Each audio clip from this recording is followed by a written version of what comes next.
Hello, Barry Anderson from Trade Ideas with today's edition of What Makes This Trade Great. I'm going to call this the good, the bad, and the ugly. Okay, so KSPN.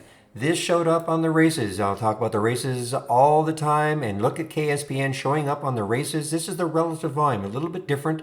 The price was 861 and you can see where it got all the way up to 1014. So that's the good, okay? But when it got up to 1014, it had the big pullback, which is typical on a stock that's such a low float. I think it only has about 1 million in the float. So that's the bad. This was the ugly, and it's one of my pet peeves when a company releases or does a financing during market hours, and that's what they did, and that just absolutely destroyed the stock. So I call this one the good, the bad, and the ugly.